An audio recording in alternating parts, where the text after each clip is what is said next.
Le crime de la chambre noire. Chapitre 1er. Une nuit d'angoisse. Le vent soufflait en tempête.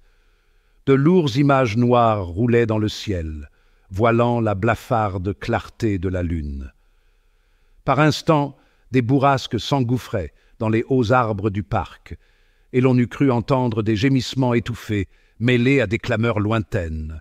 Cette orageuse nuit d'automne avait quelque chose d'étrangement lugubre. Mademoiselle Mauvin, avant de se coucher, s'était accoudée à la fenêtre de sa chambre et rêvait devant l'aspect tragique du ciel et de la nature. À quoi rêvait-elle? À quoi peut-on rêver quand on a 19 ans, si ce n'est aux chevaliers d'aventure qui hantent la pensée des jeunes filles? Judith Mauvin aimait et était aimée d'un amour très pur. Son héros avait 22 ans et s'appelait Raymond d'Aurillac. Il était étudiant en droit. La jeune fille était rentrée de pension le matin même. Désormais, elle allait rester avec ses parents dans ce vieux château de Soré que son père, M. Rodolphe Mauvin, riche industriel retiré des affaires, avait acheté il y avait une quinzaine d'années. Ce manoir, à demi caché au milieu d'un parc aux arbres séculaires, avait été maintes fois déjà restauré. Mais chaque année, les lézardes attaquaient davantage les murs, et malgré les travaux modernes, l'humidité régnait toujours dans cette vieille habitation qui, bien que très spacieuse, ne contenait en réalité que quelques chambres habitables.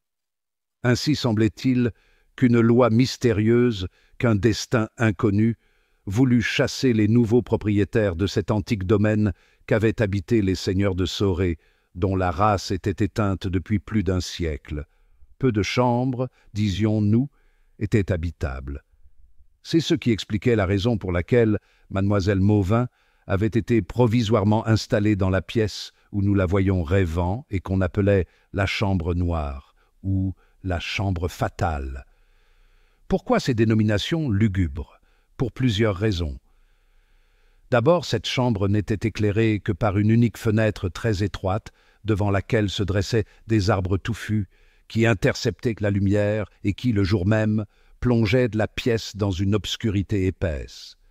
D'autre part, on disait que c'était dans cette chambre que le dernier baron, Gaspard de Soré, seigneur farouche et redouté dans toute la contrée, avait, à l'instar de Barbe Bleue, tué 3 de ses épouses. Et, comme pour confirmer la triste réputation dont jouissait cette chambre, c'était là aussi que la sœur aînée de Judith Mauvin avait été trouvée poignardée par une main inconnue 3 ans auparavant, sans que l'on expliquât le mobile de ce meurtre et sans que l'on découvrît jamais le coupable. Les paysans superstitieux, établissant un parallèle entre les crimes anciens et le nouveau, avaient attribué à la chambre fatale un pouvoir funeste. Bien plus, il se trouva certains esprits pour prétendre que le spectre du feu baron hantait l'antique demeure et renouvelait ses crimes sur des âmes vivantes. Or, cette version acquit un semblant de véracité à la suite des faits étranges que nous allons relater brièvement. De son vivant, le baron Gaspard de Soré, en raison de son grand amour pour la chasse et aussi à cause du justaucorps écarlate qu'il portait, avait été surnommé le chasseur rouge. Or, bien que ce sanguinaire seigneur fût mort depuis plus de 100 ans, des gardes forestiers prétendirent avoir aperçu le chasseur rouge dans les bois quelques jours avant le crime dont avait été victime mademoiselle Mauvin. On avait fait des recherches à ce sujet, mais sans jamais découvrir la trace de ce mystérieux personnage que l'opinion publique désignait comme l'assassin de la jeune femme. L'on comprendra que ce ne fut point sans appréhension que Judith Mauvin accepta de passer une nuit dans la chambre fatale dont personne, depuis le drame, ne franchissait plus le seuil. Des ouvriers restauraient l'aile principale du château, et les rares chambres, qui n'étaient pas envahies par le plâtre et les briques, laissaient filtrer une telle humidité qu'on n'eût pu y passer ne fût-ce qu'une nuit. Judith Mauvin avait dû vaincre ses appréhensions et maîtriser ses craintes. Au surplus, dans quelques jours, une autre chambre serait aménagée à l'effet de la recevoir. Enfin, son père et sa mère, qui occupaient des pièces voisines, seulement séparées de la sienne par un corridor, l'avaient rassurée et lui avaient fait promettre de les appeler la nuit, si elle était prise de frayeur. Judith se persuada qu'après tout une chambre ne pouvait avoir de pouvoir fatal.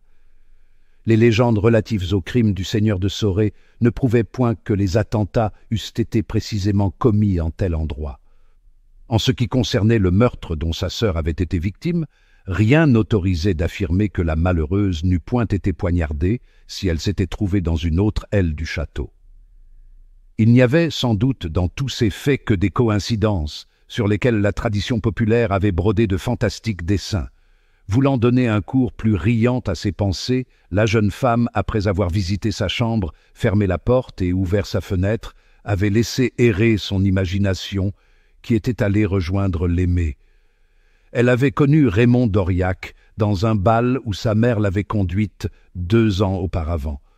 Le jeune homme avait trouvé le moyen de rencontrer la jeune fille pendant les vacances qu'elle passait au château de Sorey.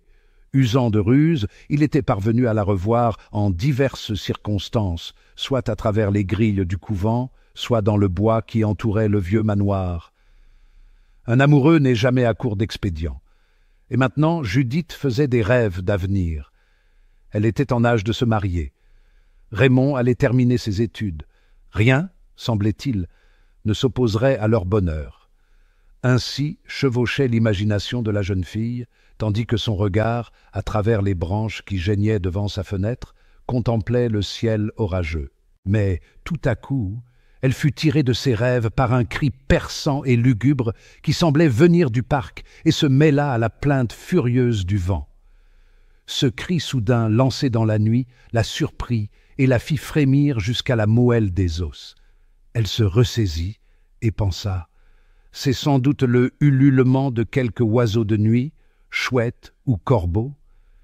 Mais à nouveau le cri se répéta plus près du château, et Judith, en portant le regard vers l'endroit d'où il sortait, crut voir une ombre furtive glisser dans les taillis. Était-ce un homme, une bête? Elle chercha à s'en assurer, mais l'ombre avait disparu et ne reparut plus. Une frayeur instinctive la gagna. Elle se souvenait que, la nuit où sa sœur avait été assassinée, les serviteurs du château avaient entendu retentir dans la nuit ce cri lugubre. Or, ces affirmations corroboraient la version de la légende qui prétendait que ce ululement funèbre était l'appel que le chasseur rouge lançait à la mort sa compagne. On dit que les chiens hurlent quand ils sentent l'approche de la sombre faucheuse. De même, affirmait-on, ce cri était un avertissement, avant-coureur d'un danger caché. D'une main tremblante, Judith Mauvin referma la fenêtre et baissa le store. Voulant chasser ses terreurs, elle résolut de faire de la lumière. Mais elle était entrée dans sa chambre avec une bougie allumée et l'avait éteinte avant de se pencher à la fenêtre. Or, elle avait négligé de se munir d'allumettes. Elle hésita un moment sur le parti à prendre, éveiller ses parents et leur faire part de ses craintes. Ne riraient-ils pas d'elle? Et puis, maintenant qu'elle était sans luminaire, elle craignait d'ouvrir sa porte et de traverser le long corridor ténébreux et humide où le chasseur rouge traînait ses victimes, disait-on, après les avoir tuées. Maîtrisant sa frayeur, Judith Mauvin s'était décidée à se mettre au lit lorsque, pour la 3e fois, le cri lugubre retentit dans la nuit. Au même instant, il lui sembla qu'on heurtait légèrement sa porte. Elle crut percevoir derrière la cloison de bois le frôlement d'un corps. Puis, ce fut le bruit presque imperceptible du plancher qui craque. Quelqu'un était là, derrière la porte. Mais qui? Les domestiques dormaient dans une autre aile du château. Était-ce son père ou sa mère? Non, ceux-ci l'eussent appelé. Qui était-ce alors? Son imagination évoquait le chasseur rouge, vêtu de son juste au corps sanglant, serrant dans son poing le couteau de chasse avec lequel il poignardait ses femmes. Affolée, la jeune femme cria « Qui est là ?» Aucune voix ne lui répondit.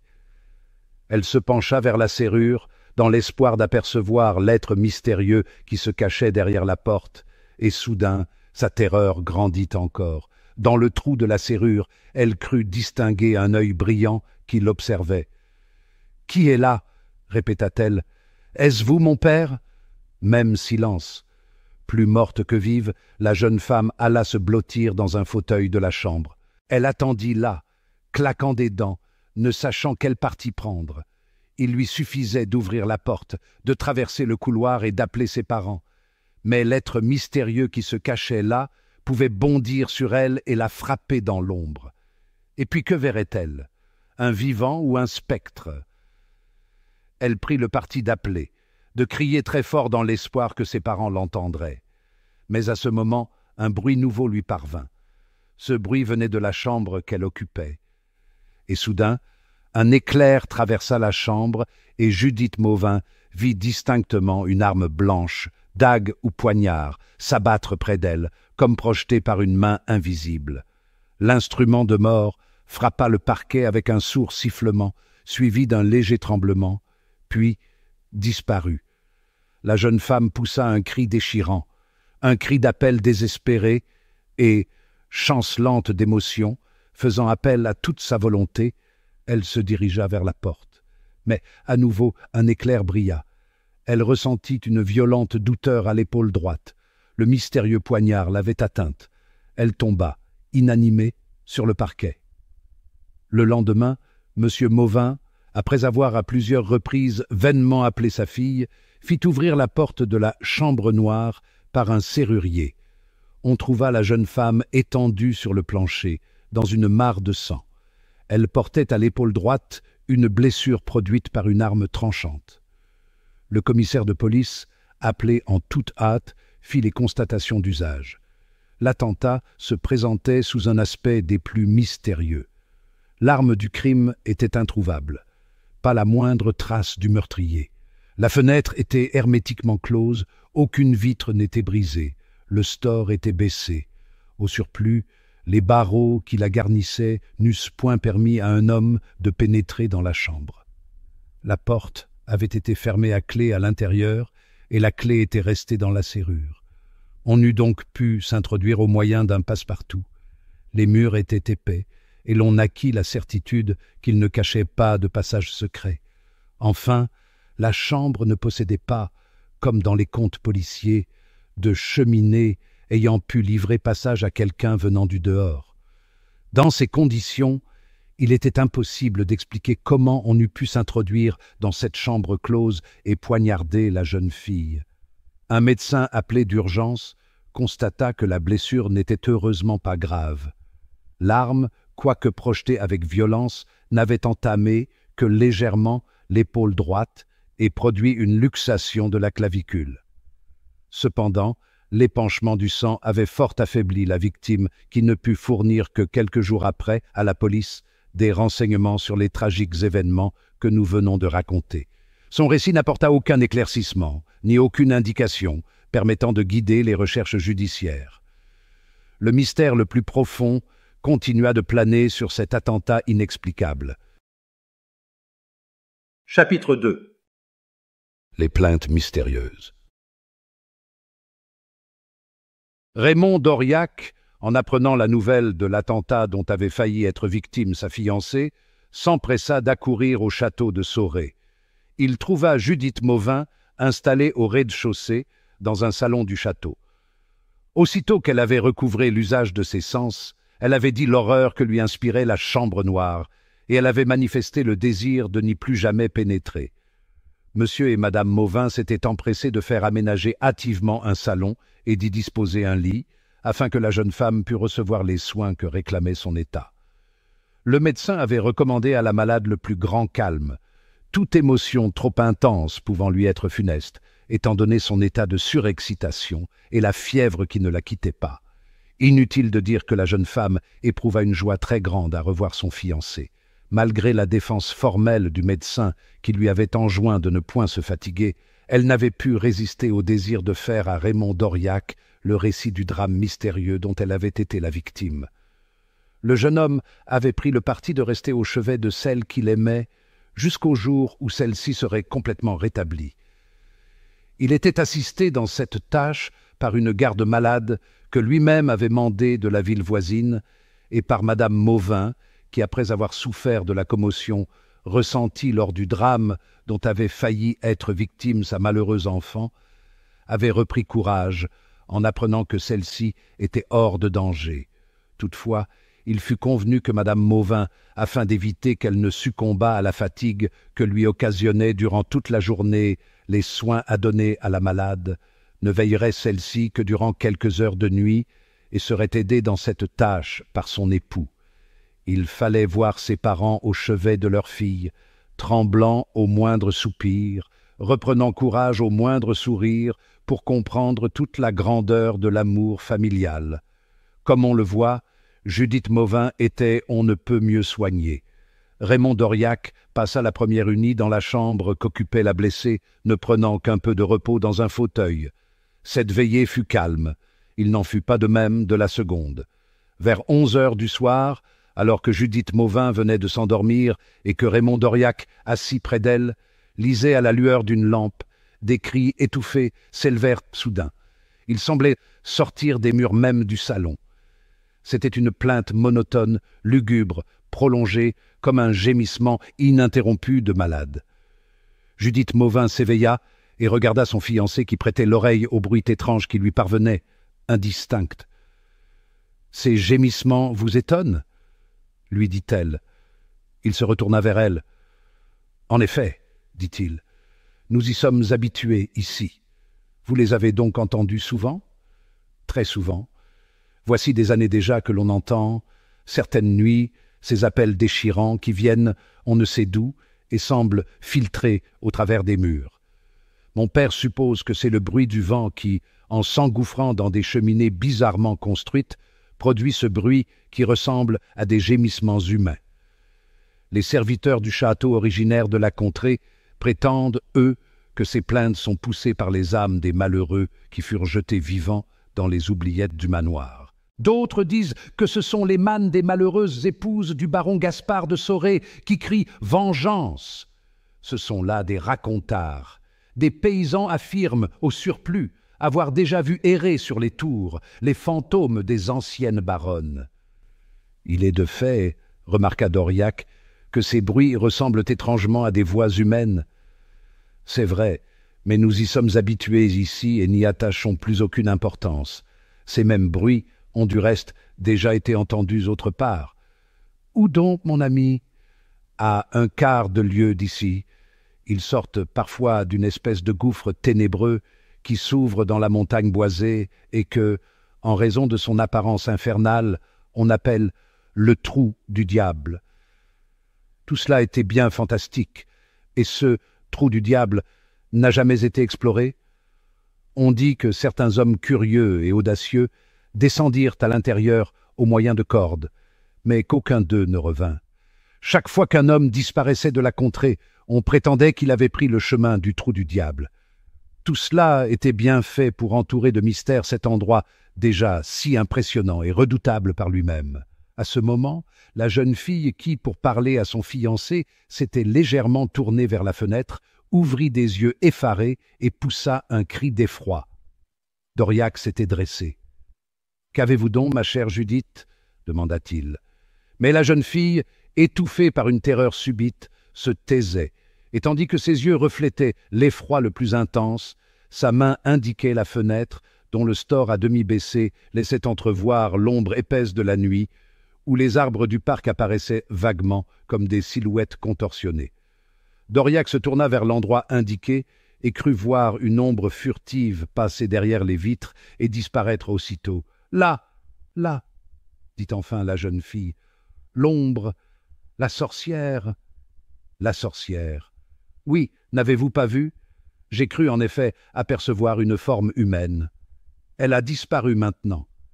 Et quelle est cette sorcière? C'est une vieille femme nommée la vieille Margot, qui, dit-on, a signé un pacte avec le démon. Elle habite précisément près du trou du diable, dont je vous parlais, dans une cabane malpropre.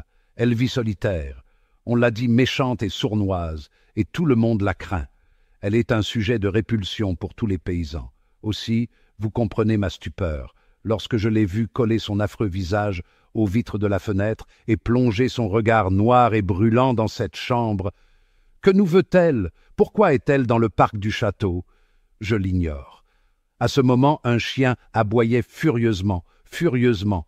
d'Auriac prit son chapeau en déclarant « Je vais voir ce que cette vieille nous veut. De grâce, prenez garde, mon cher Raymond. Ne craignez rien, mon ami, je suis armé. » Le jeune homme sortit. Il revint 10 minutes après. Il avait fait le tour du château et s'était engagé dans les principales allées du parc sans rien découvrir d'anormal. Le reste de la nuit s'écoula calmement. Mais les plaintes mystérieuses et l'apparition de la vieille sorcière avaient fait une profonde impression sur le cœur de Raymond d'Aurillac. Chapitre 3. L'ombre fatale. Après 2 nuits sans sommeil, la fatigue avait eu raison de Raymond d'Aurillac. Il fut convenu que pour ménager ses forces, lui, monsieur et madame Mauvin et la garde-malade veilleraient mademoiselle Mauvin à tour de rôle. Les châtelains se montrèrent fort embarrassés au sujet de la chambre qu'ils réserveraient au jeune homme. Comme je l'ai dit, des ouvriers restaurèrent le manoir, et seule la maudite, la fatale chambre noire, était, pour l'instant, habitable. Mais Raymond d'Aurillac était brave et pas du tout superstitieux. Il n'avait vu dans la similitude des crimes dont la chambre noire avait été le théâtre qu'une simple coïncidence. Bien que ces attentats fussent restés inexpliqués, il ne voyait en eux rien de surnaturel, et il était tout disposé à les attribuer à quelque vengeance de paysans sournois ayant employé un subterfuge habile pour s'introduire secrètement dans le château. Certes, Judith Mauvin affirmait avoir inspecté sa chambre et n'avoir rien remarqué d'anormal, mais le jeune homme persistait à croire qu'il existait à l'énigme angoissante de la chambre noire une solution très vraisemblable à laquelle personne sans doute n'avait songé. Cette solution, quelle était-elle? Il n'eût pu le dire, mais il se proposait in petto de la trouver. Aussi fut-ce presque avec joie qu'il consentit et demanda même qu'on lui permît de s'installer dans la chambre fatale. Il plaida si bien sa cause qu'il convainquit ses hôtes et dissipa leurs derniers scrupules. Le 3e jour de son arrivée à Soré, d'Aurillac s'installa donc dans la chambre noire et se disposa à y passer la nuit. Mais si, comme je l'ai dit, Raymond d'Aurillac était brave, il ne s'ensuit point qu'il fût téméraire. Il résolut donc de prendre toutes les précautions nécessaires avant de s'endormir. Comme l'avait fait sa fiancée, il inspecta attentivement la chambre. Il examina les murs et s'assura qu'il ne cachait aucun passage secret. La chambre n'avait pas de cheminée par où quelqu'un eût pu s'introduire. D'épais et solides barreaux défendèrent la fenêtre. La porte avait été tout récemment restaurée par un serrurier et fermait bien. Aucun être humain ne pouvait pénétrer dans la chambre sans éveiller l'attention de celui qui l'occupait. d'Aurillac s'était muni d'un chandelier et d'allumettes. Voulant être prêt en cas d'alerte, il se coucha tout habillé sur le lit et s'endormit. Il était plongé dans son premier sommeil lorsqu'il fut réveillé en sursaut par un bruit insolite dont il n'eut pu d'abord expliquer la nature ni la cause. Ce bruit l'avait réveillé, c'est tout ce qu'il savait. Quelques instants après, le bruit se renouvela. C'était un cri lugubre, un cri lointain venu du parc, le cri de la chouette dont lui avait parlé sa fiancée. C'était le tragique et funèbre ululement qui annonçait un danger inconnu. d'Aurillac attendit. Une fois encore, le cri perçant strida dans le silence de la nuit. Le jeune homme se leva d'un bond. Il comptait ouvrir la fenêtre pour voir ce qui se passait dans le parc, lorsqu'un autre bruit frappa à ses oreilles. Ce nouveau bruit était faible et provenait du corridor. C'était comme le bruit d'un pas étouffé, comme le frôlement d'un corps contre les murs. d'Aurillac se dirigea vers la porte et écouta. À travers lui, il lui sembla percevoir un murmure ou une respiration. Quelqu'un était là, derrière la porte. Qui, à cette heure tardive, il pouvait être minuit, errait dans le corridor? Qui s'arrêtait précisément devant la porte de la chambre fatale? Le jeune homme hésita un instant sur le parti à prendre. Il regarda par le trou de la serrure, et, tout comme sa fiancée, il lui sembla apercevoir un œil au regard perçant et lumineux, comme ceux des chats ou des oiseaux nocturnes qui regardaient fixement dans la chambre. d'Aurillac prit une brusque décision. D'une main ferme, il fit tourner la clé dans la serrure et ouvrit la porte. Le corridor était plongé dans l'obscurité, et tout d'abord le jeune homme ne vit rien, mais tout à coup, il distingua une ombre humaine qui glissait dans les ténèbres. « Qui est là ?» cria-t-il. Sa voix réveilla l'écho du long corridor, mais resta sans réponse. Il prit le revolver qu'il portait en poche et se dirigea vers la silhouette qu'il entrevoyait vaguement.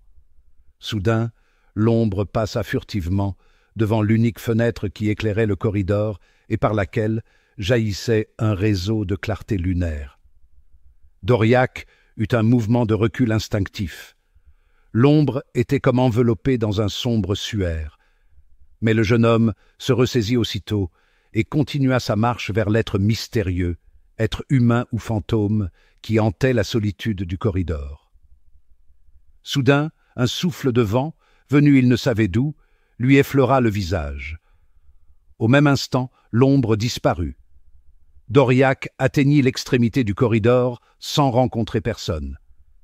Ce corridor était fermé par la muraille. À droite s'élevait une porte condamnée qui donnait accès à un escalier conduisant dans une tour du château, mais la porte était hermétiquement fermée. Après avoir vainement tenté de l'ébranler, le jeune homme revint sur ses pas et, déçu, rentra dans sa chambre. Il alluma sa bougie, dont il n'avait pas eu le temps de se servir, et revint dans le corridor. Mais celui-ci était désert. Il inspecta à nouveau sa chambre pour s'assurer que personne n'y avait pénétré en son absence. Puis, il s'assit dans un fauteuil et réfléchit. Quelle pouvait être cette ombre mystérieuse qui avait disparu brusquement? Quel était cet être inconnu qui n'avait pas répondu à son appel? Question qui restait sans réponse. Après quelque temps de réflexion, Doriac éteignit sa bougie et se recoucha. Mais le sommeil l'avait quitté et 1000 pensées diverses l'assaillaient. Les minutes s'écoulaient lugubrement dans le silence de la nuit. Soudain, un bruit presque imperceptible frappa l'attention du jeune homme.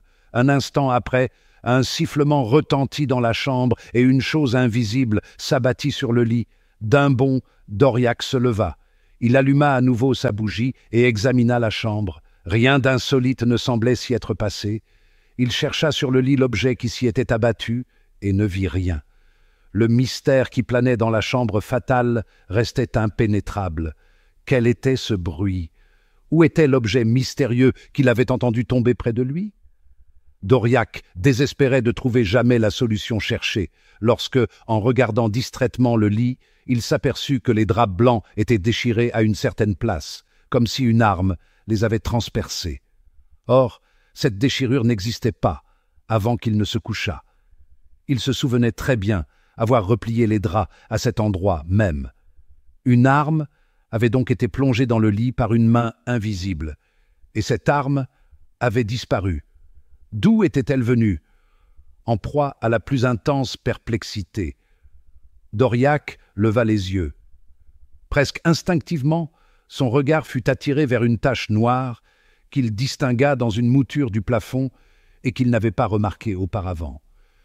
Qu'était-ce que cette tache? En l'examinant bien, il lui sembla que c'était un trou d'ombre. Oui, c'était un trou pratiqué dans le plafond. Et soudain, comme il examinait cette mystérieuse tache, il en vit jaillir comme un éclair d'acier, une arme siffla et vint s'abattre à 2 pas de lui. Il s'en était fallu de peu qu'il ne fût frappé mortellement. Il était à peine revenu de son émoi, il venait à peine de constater que cette arme était une espèce de lance formée d'un long poignard acéré maintenu à une tige de bois, lorsque cet engin bizarre se mit à bouger de lui-même, se souleva et reprit le chemin du plafond. Alors seulement, Doriac constata que la tige de bois était attachée à un fin lien noir, qu'une main inconnue tirait vers le trou du plafond. Et le jeune homme comprit.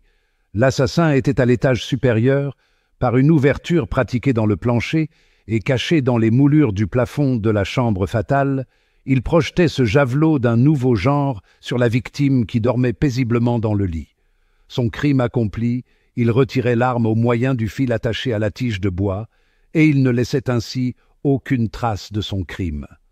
Sans perdre de temps, Doriac se précipita dans le corridor et frappa à coups redoublés à la porte de la chambre à coucher de M. Mauvin.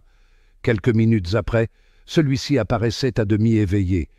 En quelques mots, le jeune homme le mit au courant de sa découverte en ajoutant « Il faut sans tarder surprendre le criminel qui se cadre à l'étage supérieur. » M. Mauvin rentra dans sa chambre afin d'y prendre son trousseau de clés et pria le jeune homme de le suivre.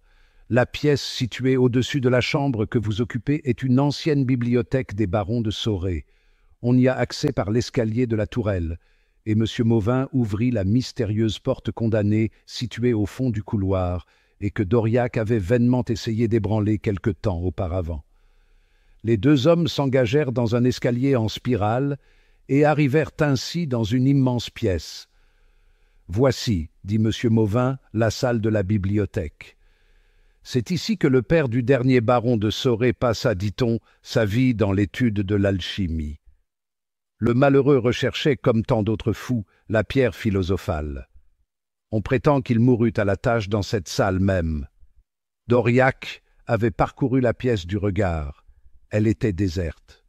On n'y voyait qu'une large table, quelques chaises couvertes de poussière et un meuble dont les battants étaient ouverts. Quant à l'assassin inconnu, il avait disparu. Par où? Les fenêtres étaient closes. « Cette chambre, demanda Doriac, ne donne accès dans aucune autre? Cette aile du château ne contient que cette unique chambre au second étage. » Doriac ouvrit les fenêtres et s'assura qu'un homme n'eût pu les franchir. Elles étaient à une très grande hauteur. Tout ce qu'il trouva, ce fut le trou qui, comme il l'avait présumé, avait été pratiqué dans le plancher et par lequel le poignard meurtrier était lancé dans la chambre noire. Après avoir constaté l'inanité de leurs recherches, les deux hommes rentrèrent, très perplexes, dans leurs chambres respectives. Chapitre 4. Le chasseur rouge. Le lendemain matin, Raymond Doriac télégraphiait à un sien ami, Georges Savane, « Viens d'urgence, château de Soré, ai besoin de toi. R. Doriac. » Georges Savane était un gai compère, doublé d'un débrouillard. C'était un condisciple de Doriac et son intime. Ils faisaient leurs études ensemble depuis plus de 10 ans déjà. Le soir même, Savane arrivait au château de Soré et était reçu par Doriac, qui le présenta à ses hôtes. Avant de se présenter au château, Savane était descendu dans un hôtel près de la gare et avait retenu une chambre. Le repas terminé, on parla. Puis Doriac reconduisit son ami. Chemin faisant, il le mit au courant de ce qui s'était passé. « Bref, dit-il en terminant, je compte sur ton précieux concours pour éclaircir cette ténébreuse affaire. »« Trop aimable, mon cher, s'écria Savane, mais je m'en serais bien passé. Toutes ces histoires macabres ne s'accordent pas du tout avec mon genre de beauté et ma façon de penser. Tu es débrouillard, hélas. Enfin, refuses-tu? Loin de moi l'idée de te faire un pareil affront. Alors, top là, j'accepte. Quand commençons-nous nos recherches? Quand tu veux. Mais cette nuit même, je suis tout rond en affaires et n'aime pas de perdre mon temps. Au surplus, ton chasseur rouge est un type qui me plaît, et je voudrais faire sa connaissance au plus tôt.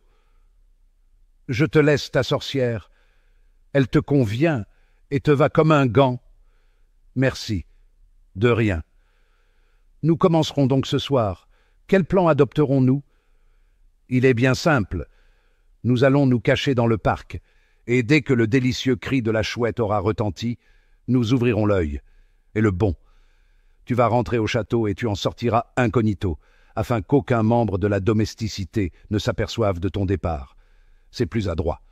Prudence et discrétion, telle doit être notre devise. À 11 heures du soir, je t'attendrai devant l'entrée du parc. À tantôt, mon vieux. À tantôt, Savane. À 11 heures exactement, les deux amis se retrouvèrent à l'entrée du parc. Se dissimulant derrière les taillis, ils allèrent se poster non loin du château et attendirent. Les heures s'écoulèrent et l'aube les trouva transis de froid. Le cri de la chouette n'avait pas retenti. « Partie remise », conclut Savane. « Allons nous coucher. Nous recommencerons demain, mais en attendant, je vais prendre un grog et un repos bien mérités. » La journée fut calme.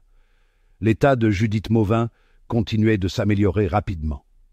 Cette nuit, la jeune fille devait être veillée par M. Mauvin qui remplacerait la garde-malade en attendant que Doriac le remplaçât à son tour le lendemain. Il fallait donc profiter de cette nuit-là. À 11 heures du soir, les deux amis se retrouvèrent comme la veille et se cachèrent dans des taillis à proximité du château. Ils attendirent. Minuit sonna au lointain. « Nous allons encore attendre vainement, » remarqua Doriac. « Patience. » Une demi-heure s'écoula ainsi dans l'attente. Soudain, le cri de la chouette déchira le silence de la nuit.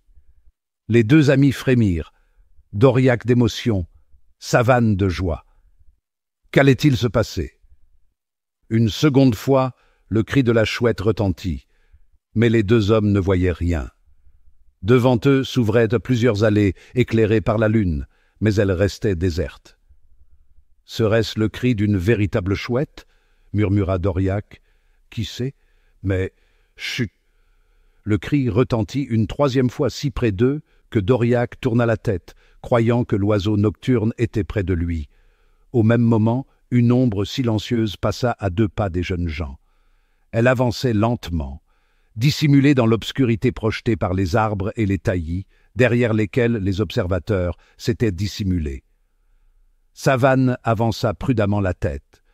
Il devina plutôt qu'il ne vit la silhouette d'un homme de haute stature, enveloppé dans un long manteau, le visage caché sous les bords d'un large chapeau de feutre.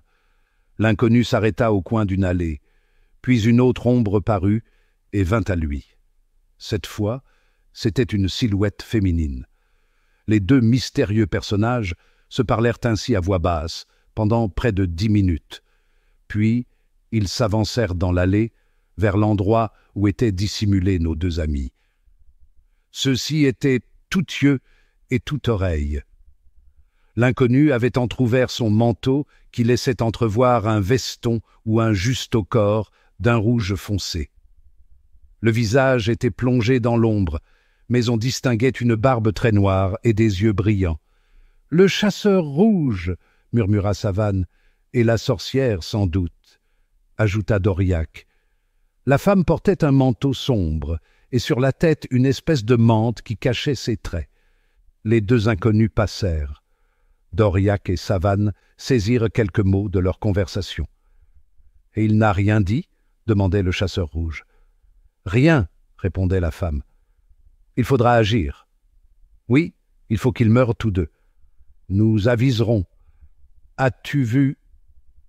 La suite des mots se perdit. Les deux personnages étaient passés. Ils avaient pris une allée transversale du parc.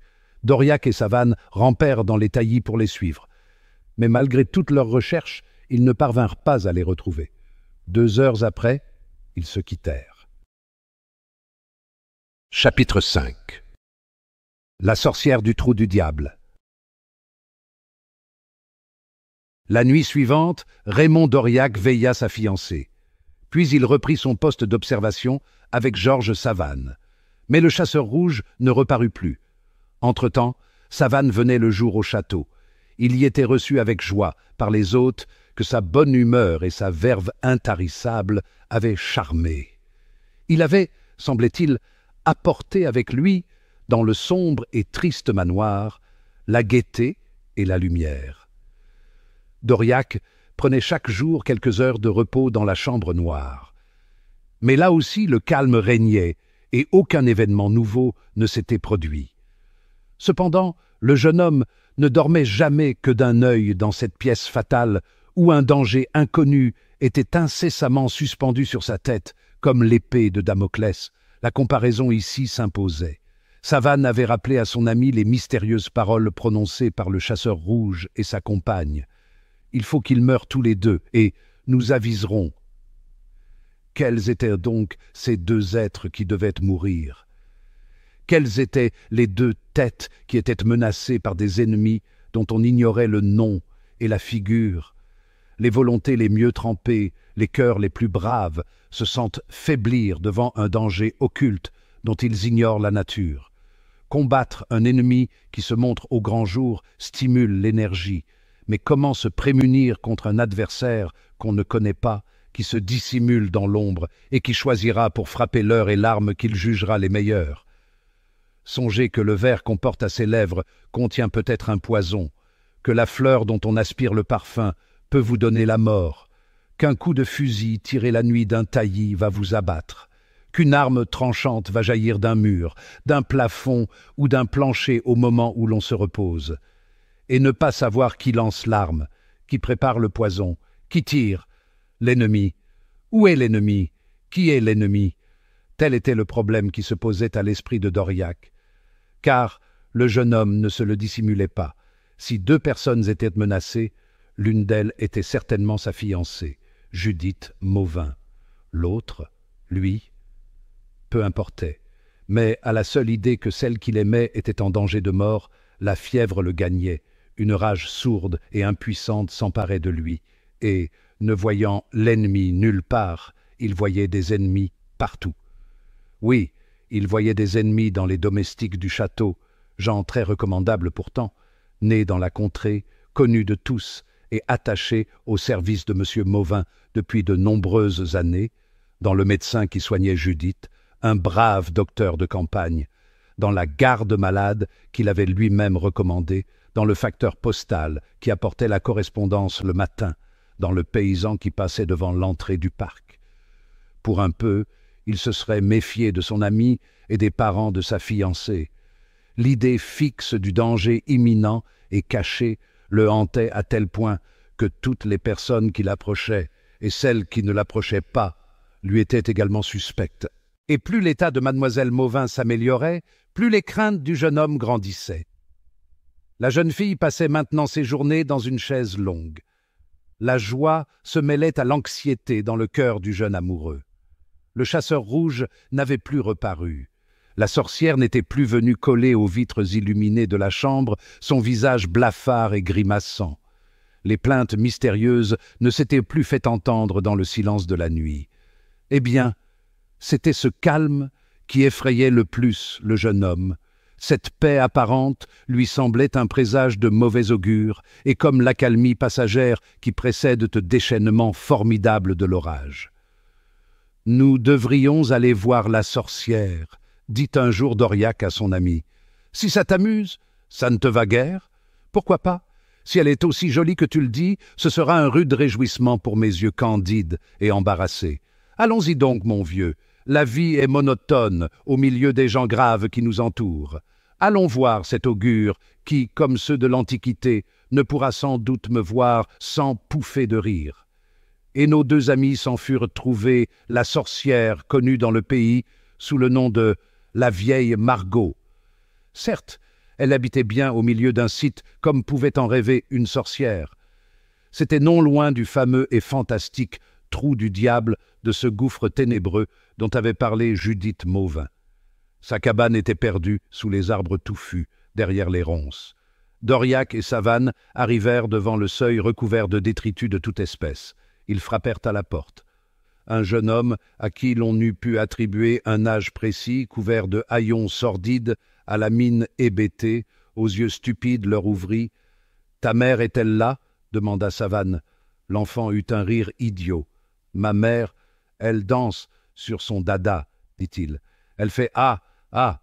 Savane lui dit sévèrement « Jeune homme, pas de plaisanterie déplacée. » Mais l'enfant continuait de rire stupidement en fredonnant « Ma mère, elle fait « Ah, ah !» sur la tête de son dada. Ma mère, elle a cassa, sic, son bec en chocolat.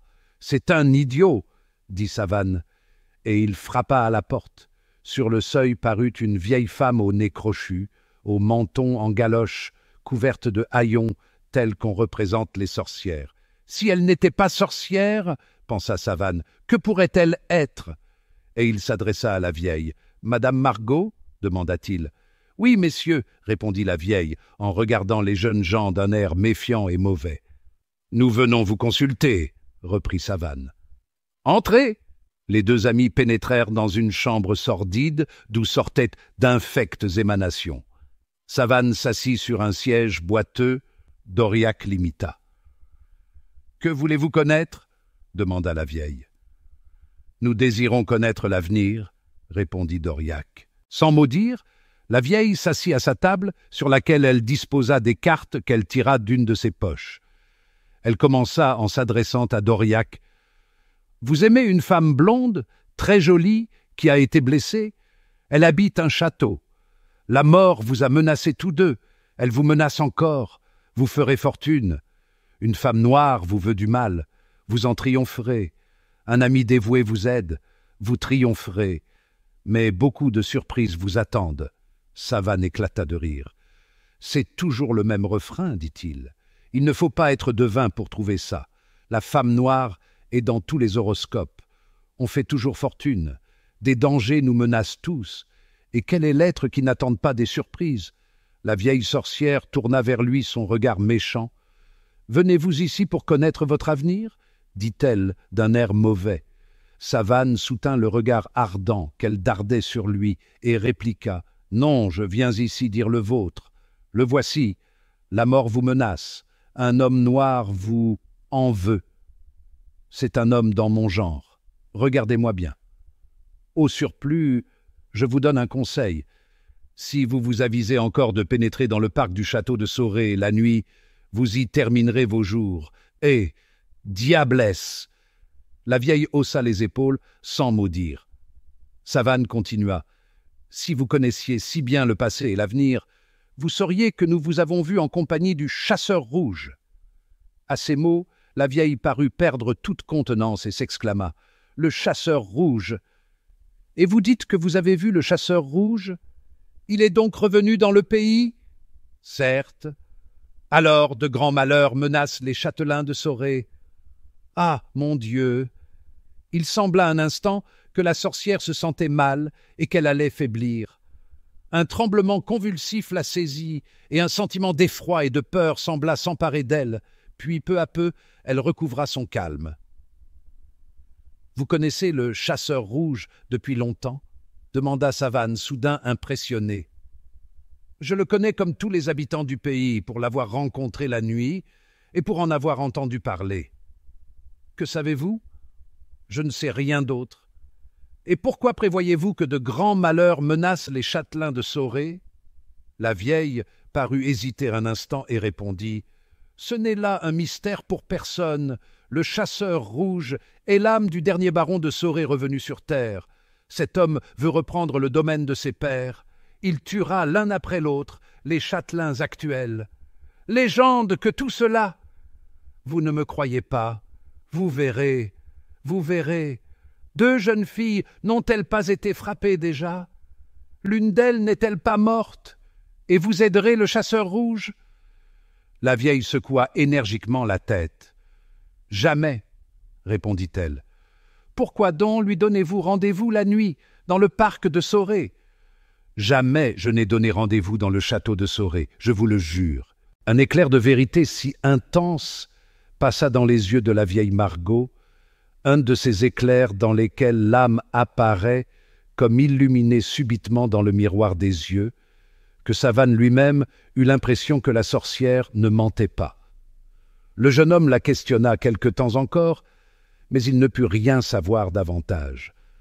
De cet entretien, il conclut que la vieille n'avait point été mêlée au drame récent, mais qu'elle en savait plus long qu'elle ne voulait ou ne pouvait en dire. Considérant qu'il ne leur restait plus rien à apprendre, les 2 amis donnèrent leur obole et sortirent. Comme ils reprenèrent le sentier qui les avait amenés, ils aperçurent l'idiot qui leur cria en chantonnant d'un air suprêmement stupide « Je suis Casse-Boule, je suis Maboule, Aboule Casse-Boule, que je te casse la boule !» Puisque nous n'en sommes pas éloignés, proposa Doriac, si nous allions voir le fameux trou du diable? Bonne idée! Les 2 amis se dirigèrent vers la montagne boisée par un sentier étroit. Arrivé à mi-hauteur environ, le mont offrait une surface plane. C'est là que s'ouvrait le trou du diable, dans une excavation de rochers. La gueule du gouffre apparaissait comme une espèce de cratère dans lequel le regard plongeait en vain pour en sonder la profondeur. Savane était arrivé devant le trou du diable. L'orifice ténébreux lui apparaissait lugubre et presque terrifiant dans la nuit aux ombres tragiques. Savane en ressentit un petit frisson délicieux, mais soudain, il s'arrêta, étonné. À ce moment, des cris redoublés lui parvenaient. « Ma parole !» s'écria-t-il. « Ces cris sortent bien du trou du diable. » Il écouta. On dirait, pensa Savane, les gémissements uniformes coupés d'appels soudains, de lamentations plus aiguës, puis de cris affreux qui n'auraient plus rien d'humain. On dirait, pensa Savane, les gémissements mystérieux que l'on entend au château de Sorey et que l'on attribue au bruit du vent dans les cheminées. Voilà qui est étrange. D'où viennent ces cris? Quelle en est la nature? Il n'y a pas de doute possible, continuait Savane en se penchant sur le trou du diable et en prêtant une oreille attentive aux bruits étranges qui lui parvenaient. Les cris sortent bien de ce cratère maudit. Je pourrais supposer qu'un imprudent est tombé dans le gouffre et s'y lamente. Mais il est peu probable que, tombant d'une telle hauteur, l'on garde assez de force pour pousser de tels soupirs. Un pauvre humain de mon espèce serait tué sur le coup et envoyé en ligne droite au bureau principal de son ami Belzébuth. D'où vient que les mêmes plaintes soient entendues à la fois du château de Sorey et du trou du diable, distants d'un quart de lieue? Pour un phénomène infernal, c'est un phénomène infernal. Mais entre nous, soit dit, mon ami, je ne me détraquerai pas le cerveau à approfondir ce mystère. Chapitre 6. La chasse aux chasseurs. Une douloureuse surprise attendait Raymond d'Aurillac. L'état de Judith Mauvin s'était aggravé durant la nuit. Le matin, le médecin avait été mandé d'urgence et il avait constaté que la jeune fille était empoisonnée. Le verre où elle avait porté ses lèvres contenait encore un peu de la boisson mortelle. Le docteur avait aussitôt fait prendre à la jeune fille un antidote qui avait produit un effet salutaire et avait sauvé la malade. Mais il ne restait pas moins établi qu'une main criminelle avait, la nuit, mêlé du poison à la potion que mademoiselle Mauvin devait prendre. Cette main, quelle était-elle? Précisément, la garde-malade avait été remplacée, cette nuit même, par M. Mauvin lui-même. Celui-ci n'avait pas fermé l'œil de toute la nuit, personne n'était entré dans la chambre, si ce n'était madame Mauvin elle-même qui, inquiète du sort de sa fille, était venue à différentes reprises prendre de ses nouvelles. Personne d'autre, aucun domestique, aucun étranger, n'avait franchi le seuil de l'appartement. M. Mauvin avait averti le commissaire de police qui se présenta au cours de la journée. Ce représentant de la loi se perdait en conjectures sur les causes de cet empoisonnement et sur les moyens de découvrir le criminel. Un instant, d'Aurillac eut l'intention de lui faire part des doutes qu'il éprouvait à l'égard de la sorcière du trou du diable et du fameux chasseur rouge. Mais il se souvint de la promesse qu'il avait faite à son ami de cacher le résultat de leurs investigations personnelles. En outre, il craignait de faire arrêter une innocente. Rien ne prouvait que la sorcière eût pris part au crime. d'Aurillac était désespéré. Toute la journée, il resta au chevet de sa fiancée. Il ne la quitta que vers 10 heures du soir pour prendre quelque repos, tandis que la garde-malade le remplacerait. Au lieu de gagner sa chambre, le jeune homme sortit du château et alla rejoindre son ami Savane qui l'attendait à l'entrée du parc. « Savane, mon cher ami, lui dit-il, il faut agir sans tarder. Un adversaire inconnu menace mademoiselle Mauvin, sa vie est sans cesse en danger. Il faut absolument que nous sachions à qui nous avons affaire et, s'il le faut, empêcher le chasseur rouge et sa compagne de commettre un crime. C'est mon avis, il faut brusquer les événements. Cette nuit, nous devons attendre le chasseur rouge, le suivre et savoir, coûte que coûte, qui il est. Prenons dès maintenant notre poste d'observation. » Comme les jours précédents, les deux amis se dissimulèrent derrière les taillis et attendirent. Il était près d'1 heure du matin, lorsque les cris de la chouette se firent entendre. La nuit était sombre et orageuse. Les deux amis virent passer le chasseur rouge. Quelques instants après, sa compagne arriva. « Cette fois, ouvrons l'œil mieux que jamais », recommanda Savane. Les mystérieux personnages s'engagèrent dans une allée du parc et se dirigèrent vers l'étang. Pliés en deux, Dissimulés dans l'ombre des arbres, nos deux amis les suivirent en silence. Le chasseur rouge avait enlacé sa compagne, et celle-ci se penchait amoureusement vers lui. « Il en a du goût !» remarqua Savane, « à moins que la sorcière n'ait des charmes ignorés ou n'emploie des artifices spéciaux pour se faire aimer. Mais chut! Les voici qui s'engagent dans la grotte. » Doriac et Savane continuèrent de les suivre. À leur tour, ils pénétrèrent dans la grotte. Ils suivaient dans l'ombre, s'aidant de leurs mains pour s'orienter, guidés par le bruit des pas des personnages qu'ils épiaient. La grotte avait une issue dans une autre partie du parc, non loin d'une charmille épaisse, où étaient disposés plusieurs bancs. Le chasseur rouge et sa compagne s'y assirent, et pendant près d'une demi-heure se parlèrent à voix basse. Par instants, ils se rapprochaient l'un de l'autre et s'enlaçaient étroitement. « Ne dirait-on pas des amoureux ?» fit Savane, qui ne revenait pas de sa surprise. Enfin, ils se levèrent et, par une autre allée, se dirigèrent vers une aile du château. « Voilà qui explique comment la sorcière disparaissait à nos regards, » dit Savane. « Elle s'engageait dans la grotte et prenait au retour un autre chemin. Mais ils se quittent. » En effet, le chasseur rouge s'était penché vers sa compagne et l'enlaçait une dernière fois. Puis la femme le quitta. « Suis la sorcière, » dit Savane à Doriac, « moi je me charge de l'homme. » Et les deux amis se quittèrent. Doriac n'eut pas loin à aller. Celle qu'il suivait se dirigea en ligne droite vers l'aile du château. Arrivée à peu de distance, elle tira une clé, ouvrit une porte et entra. « La sorcière dans le château !» s'écria Doriac au comble de la stupeur. Aussitôt il donna l'éveil. Quelques moments après, tout le personnel du château était sur pied. Monsieur et Madame Mauvin accoururent peu de temps après. Doriac leur raconta comment, souffrant de la tête, il avait fait, la nuit, une promenade dans le parc et avait vu la sorcière du trou du diable entrer dans le manoir. Des recherches furent aussitôt organisées. On fouilla toutes les chambres, mais en vain, la sorcière avait disparu.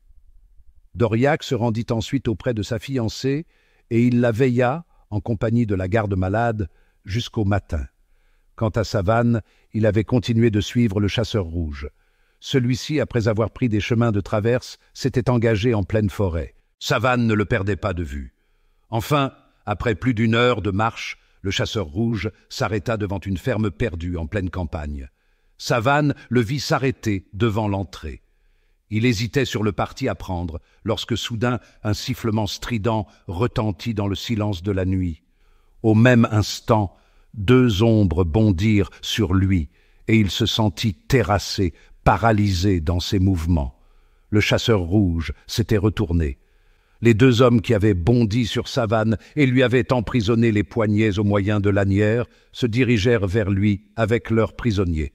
« Qu'y a-t-il » demanda le chasseur rouge. « Nous veillions dans la campagne, chef, lorsque nous avons aperçu cet homme qui vous suivait, en se cachant. Nous l'avons arrêté et ligoté. »« Très bien, amenez-le-moi. »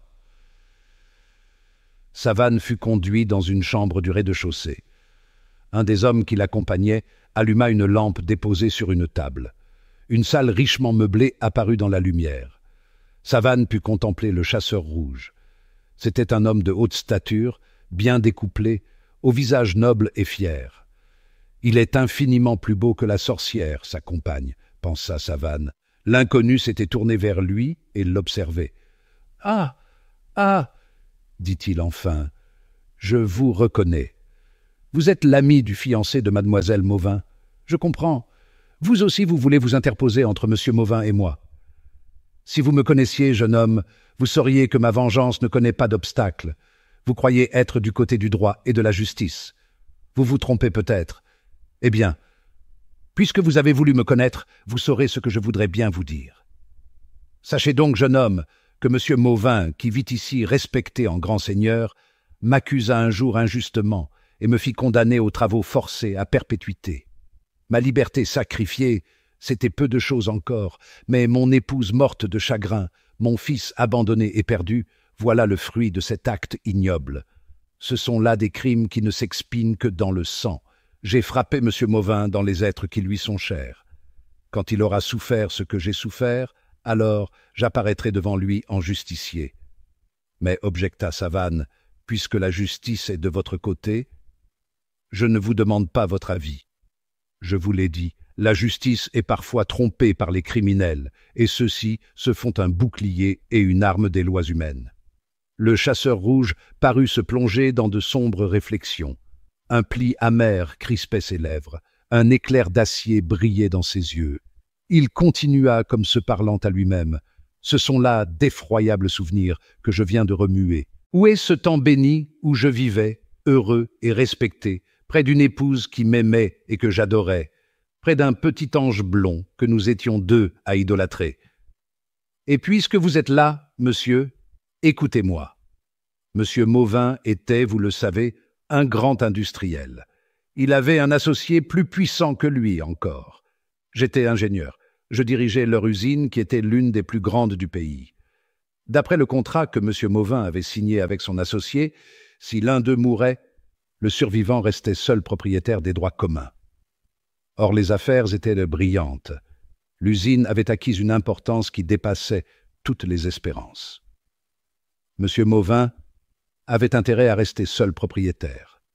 Un jour, et ceci est horrible, le misérable profita d'une discussion qui s'était élevée entre son associé et moi pour tuer celui-là, en ma présence. Le crime fit grand bruit. M. Mauvin déclara avoir été témoin du drame et m'accusa formellement d'être le meurtrier. Il se trouva des employés qui déclarèrent que, dans la discussion que j'avais eue avec la victime, j'avais tenu des propos menaçants. À mon tour, j'accusais M. Mauvin. Cette accusation accumula de nouvelles preuves de ma culpabilité. Je me débattis en vain, je luttai désespérément. Peine perdue, je fus condamné. En prison, j'appris que ma femme était morte de chagrin et mon enfant de misère. Dès lors, l'idée tenace de la vengeance germa dans mon esprit. Je m'évadai, je devins le bandit d'abord traqué, qui aujourd'hui nargue à son tour les prétendus honnêtes gens. Je suis le chasseur rouge. Mon gibier à moi est un gibier humain. Ah, ah! Il y a des hommes plus sauvages et plus féroces que les animaux carnassiers à chasser. Pour cela, pas de merci, je tue sans pitié. Oui, je suis le chasseur rouge que l'on craint dans toute la région. C'est moi qui fais la loi ici. Mon seul nom fait frémir. Il est vrai que jadis déjà, un seigneur de Soré, connu pour ses instincts sanguinaires, porta ce surnom terrible. Dès mes débuts dans la région, des paysans superstitieux affirmèrent que l'âme damnée du baron était revenue sur terre. Il ne me déplaisait pas de jouir d'une renommée qui faisait trembler, et je me parais du titre que l'on voulait bien m'octroyer. Désireux de ressembler autant que possible à mon digne prédécesseur, je portais comme lui un juste au corps rouge. C'était une façon comme une autre de frapper l'imagination des châtelains de Soré et de les faire mourir de peur avant de les frapper.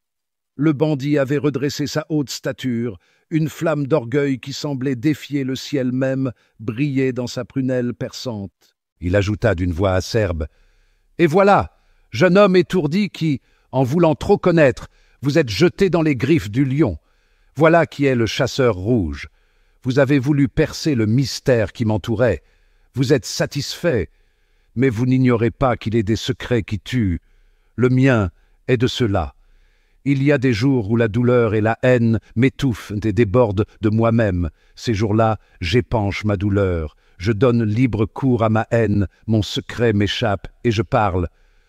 Mais malheur à qui m'écoute. Comme le sphinx, je dévore mes victimes. Savane, nous l'avons dit, était brave.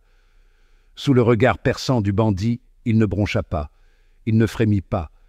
Sa mâle attitude sembla étonner le classeur rouge lui-même, qui le contempla avec une sympathie où perçait une secrète admiration.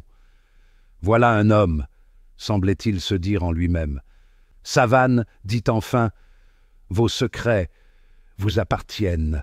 Certes, je comprends votre rancune, sinon votre vengeance. Mais je n'admets pas que l'on frappe des êtres sans défense, des femmes. A-t-on eu pitié de la mienne? C'est vrai, la fatalité est aveugle, Mais faut-il faire de l'injustice une loi? Faut-il, pour punir un misérable, frapper des innocents? C'est au cœur que je veux frapper le criminel, c'est là que je veux le faire souffrir, comme j'ai souffert, dent pour dent, œil pour œil. C'est injuste et c'est infâme, et, bien que n'étant pas ce qu'on est convenu d'appeler un petit saint, ni un chrétien, je préfère à cette doctrine de haine, celle toute de pardon, qu'enseigna le Christ.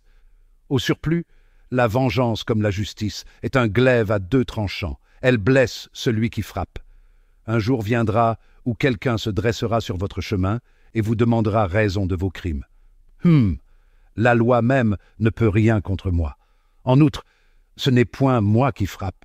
C'est vrai, j'oubliais la sorcière.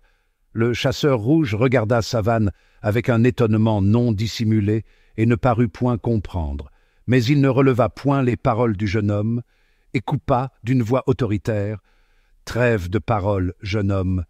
Personnellement, je ne vous veux aucun mal, et votre insolence ne me déplaît pas. Mais ce n'est pas vous qui vous dresserez jamais sur mon chemin. Vous comprendrez aisément que je ne serai pas assez fou de vous rendre la liberté qui vous permettrait d'aller prévenir vos protégés. Non, vous êtes dans mes griffes, vous y resterez, et je vous tiendrai prisonnier ici jusqu'au moment où ma vengeance sera accomplie. Je vous préviens enfin que si vous tentiez de vous évader, je me verrais forcé de vous ôter l'envie de recommencer en vous prenant la vie. » Le chasseur rouge appela les hommes qui attendaient dans un coin de la place et leur ordonna « Emprisonnez cet homme !» Les deux bandits poussèrent Savane devant eux et le firent pénétrer dans une salle obscure qui avait l'aspect d'une prison. Ils resserrèrent ensuite les liens qui emprisonnaient les poignets de Savane. Ils lui lièrent les pieds et finirent par le ligoter entièrement. Puis, ils le jetèrent sur un grabat, déposé dans un coin de la pièce. « Ainsi fagoté !» ricana l'un des bandits. « Pas de danger qu'il s'évade. » Les deux bandits se retirèrent et refermèrent la lourde porte de chêne. Aussitôt qu'il fut seul, Savane se retourna sur sa couche en murmurant « Il ne s'agit pas de moisir ici. Chaque minute qui s'écoule augmente les dangers qui menacent mademoiselle Mauvin et peut-être aussi mon ami d'Aurillac. Le chasseur rouge pourrait brusquer son attaque dans le seul but de me rendre la liberté. Ce bandit est capable de toutes les courtoisies, donc il est un fait établi. Il faut sortir d'ici au plus tôt. Mais comment? Comment? Là était la question. Et une fameuse question. Savane étant serré comme un saucisson, était tout au plus capable de ramper sur le sol. À moins de parvenir à être lancé tout d'une pièce, comme un bolide, à travers fenêtres, il ne fallait guère songer à sortir de cette galère. Savane réfléchit pendant de longues heures, sans rien trouver. Il avait bien songé à appeler à l'aide, mais la ferme était isolée. Il n'entendait d'autre bruit que celui du vent. Crier sans avoir la certitude d'être sauvé tout de suite, c'était se vouer à une mort immédiate. Il attendit. Vers midi, la porte s'ouvrit et un des hommes qui l'avait emprisonné lui apporta 2 pains, en disant « Il y en a pour 2 jours. D'ici là, vous ne nous reverrez plus. Nous partons en expédition. Arrangez-vous donc comme vous pourrez. » Puis l'homme sortit. Savane se mit à réfléchir de nouveau. « J'ai 2 jours pour trouver. C'est beaucoup, mais il faut être libre avant. Comment briser ces liens ? » Il mordit avec rage les cordes qui lui emprisonnaient les mains, les frotta contre la muraille lisse. Et soudain, une idée lui vint. Il rampa jusqu'à une fenêtre, puis, se plaçant sur le dos, il parvint à lever les bras jusqu'à ce que ceux-ci atteignissent l'arête aiguë du marbre. L'arête inférieure du marbre était, à certains endroits, rugueuse comme une lime. Savane en profita pour y user ses cordes. Le travail fut long, mais la patience du jeune homme était aussi grande que son courage. Après 1 heure, Savane poussa un cri de triomphe. Ses mains étaient délivrées de tout lien. Il parvint à dénouer les cordes qui lui emprisonnaient les jambes et le corps. Le soir tombait lorsqu'il se trouva debout dans sa sombre cellule. Il ouvrit sans difficulté une des fenêtres qui, heureusement, n'était point grillée. Il enjamba l'appui et quelques instants après, il se trouva au dehors. Il aspira l'air avec délice et reprit le chemin du château de Soré où il arriva 2 heures plus tard. D'Aurillac l'attendait avec impatience. Je t'ai attendu toute la journée, dit-il. Je reviens de loin. Ah, tu as du nouveau? Chut, je te dirai cela plus tard. Les murs peuvent avoir des oreilles. Viens ce soir, à notre rendez-vous habituel. Maintenant, dis-moi quel est l'état de mademoiselle Mauvin. Stationnaire. Mais le médecin se montre satisfait. Tant mieux. Maintenant, permets-moi d'aller saluer monsieur et madame Mauvin. Les châtelains de Soré firent, comme d'habitude, à Savane, le meilleur accueil et le retinrent à souper. Mais, dit le jeune homme au cours du repas, en s'adressant à son ami d'Aurillac, tu ne me reparles plus de cette fatale chambre noire. Ce fut monsieur Mauvin qui prit la parole. Elle est fermée à jamais. Je l'ai même fait cadenasser pour que personne n'y entre plus. Les travaux de réfection du château sont avancés et j'ai mis à la disposition de monsieur d'Aurillac une chambre toute nouvelle qui est mieux aménagée que l'ancienne et plus sûre. Vous avez donc à jamais enfermé dans la chambre noire le terrible mystère que nous espérions un jour lui ravir. Hélas, ce mystère est mortel et mieux vaut ne jamais le sonder. Il est un fait certain, remarqua d'Aurillac en s'adressant à monsieur Mauvin, c'est qu'un ennemi invisible et acharné vous menace. Je ne me connais pourtant aucun ennemi. Un instant, Savane eut l'idée de raconter à monsieur Mauvin l'entretien qu'il avait eu avec le chasseur rouge. Mais l'accusation qu'elle comportait était tellement accablante qu'il se dispensa de la formuler et se décida à attendre. Et l'on parla d'autre chose. Puis Savane se retira après avoir fait à d'Aurillac un signe d'intelligence. À 10 heures, les deux amis se retrouvèrent dans le parc et se confièrent les résultats de leurs recherches. Mais, s'écria d'Aurillac quand Savane eut terminé son récit, il faut sans tarder faire arrêter le chasseur rouge. J'y ai songé, répliqua Savane, bien que cet acte de délation me répugne un peu. Mais il faut avant tout que nous connaissions la complice du bandit. J'ai jugé l'homme. Il est d'une trempe à toute épreuve. S'il est pris, il se taira. Que faire? Ceci, nous sommes armés. Nous devons surprendre les deux complices cette nuit même. Attendons donc. C'est ce que je comptais faire. Les deux amis se cachèrent dans les taillis et attendirent toute la nuit. Mais le chasseur rouge et sa complice ne parurent point. Voyant que sa tactique avait échoué, Savane surmonta ses scrupules en songeant qu'un péril constant menaçait des innocents, et il alla faire sa déposition devant le commissaire de police.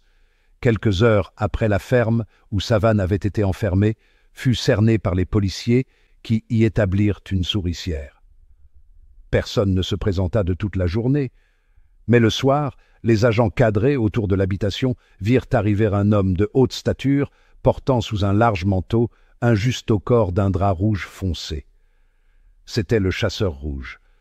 Ils le laissèrent entrer dans la ferme, puis leur cordon se resserra. On pénétra dans l'habitation. Le bandit était assis à une table quand les policiers firent irruption dans la chambre où il venait de pénétrer. Le chasseur rouge comprit tout. « Rendez-vous !» crièrent les policiers. Le bandit se dressa comme un lion furieux et répondit en déchargeant son revolver sur ses adversaires. 2 hommes furent blessés.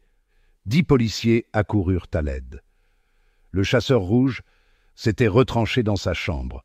On le pourchassa derrière les tables et les meubles, et lui tirait toujours, en reculant. Bientôt, il fut acculé dans la dernière chambre, aux fenêtres desquelles apparaissaient des têtes de policiers. Le chasseur rouge était perdu.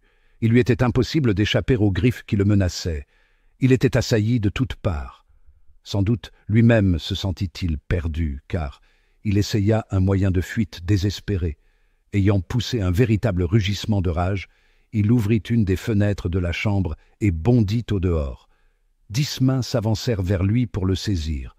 D'un geste prompt, le bandit déchira les doigts sous le poignard qu'il avait tiré de son justaucorps. Puis, d'un effort surhumain, il repoussa le rempart de corps qui lui barrait le passage et le troua dans un éclaboussement de sang au milieu des éclairs de la poudre.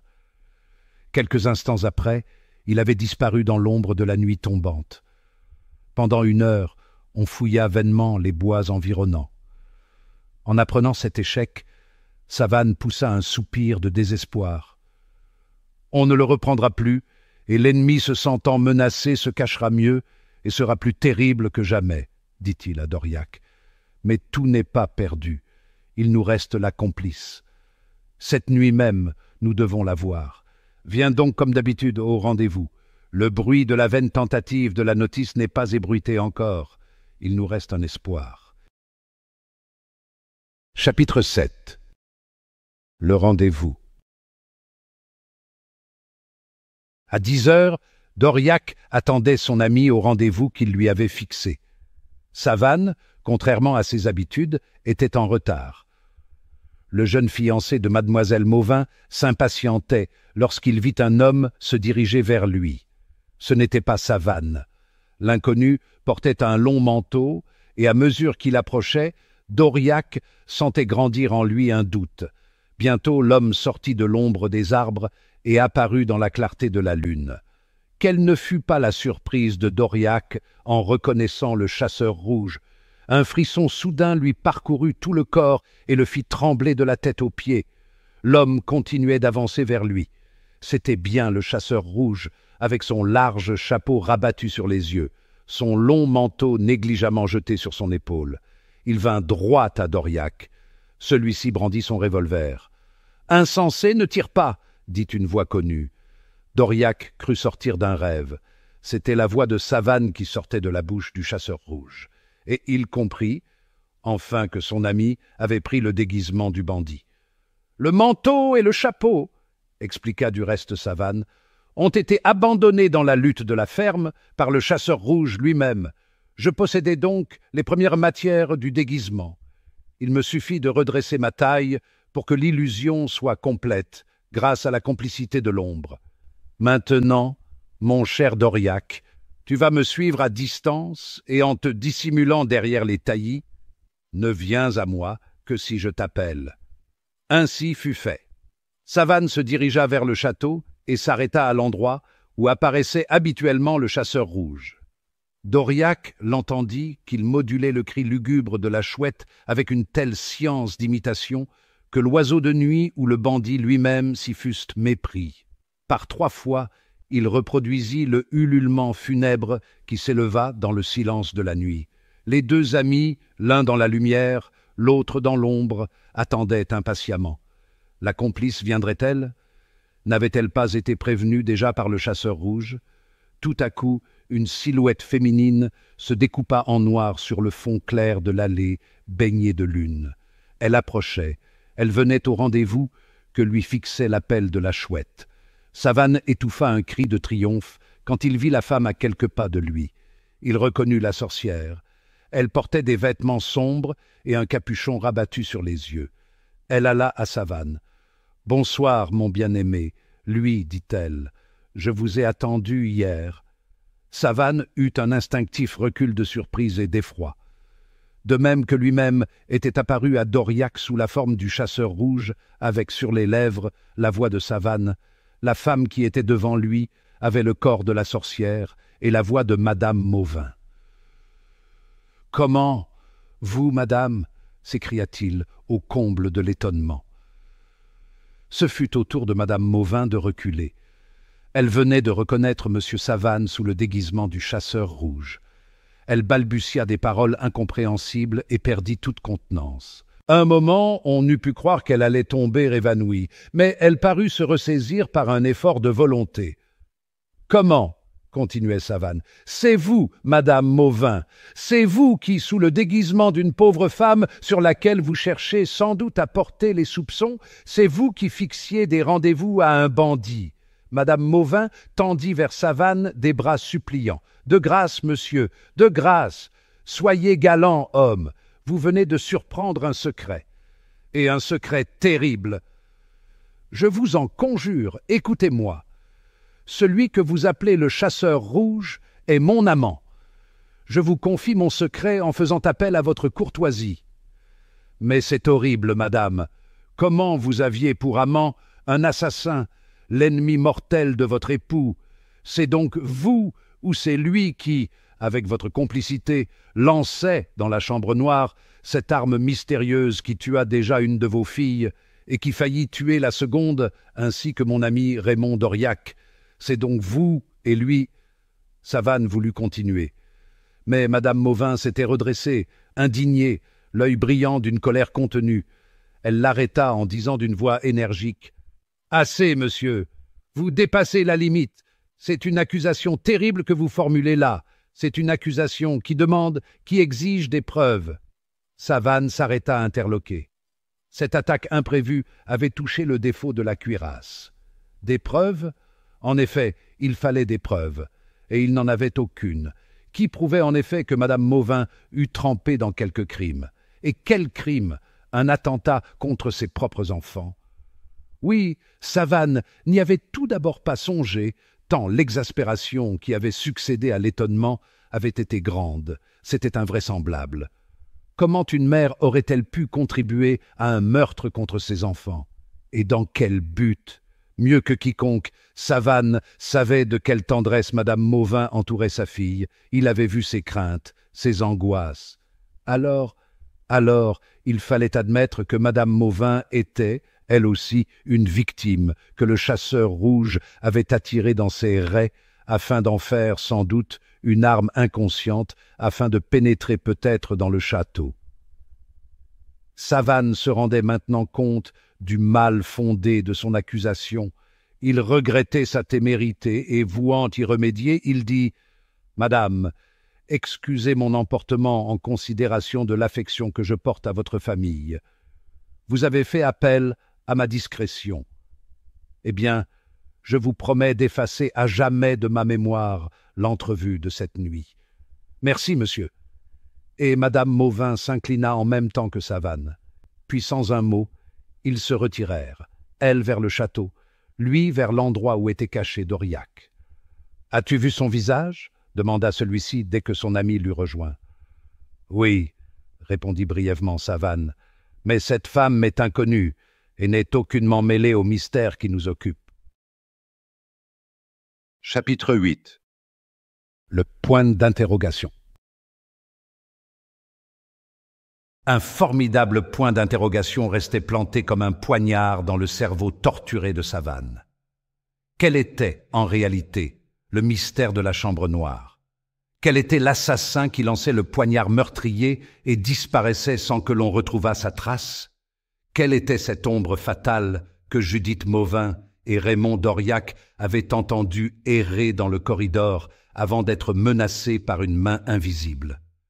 Là était le point d'interrogation, pivot de tout l'angoissant et horrible mystère de la chambre noire. Pouvait-on admettre que le chasseur rouge se fût introduit dans le château grâce à la complicité de madame Mauvin? Mais alors madame Mauvin aurait contribué, se répétait Savane, au meurtre de ses enfants?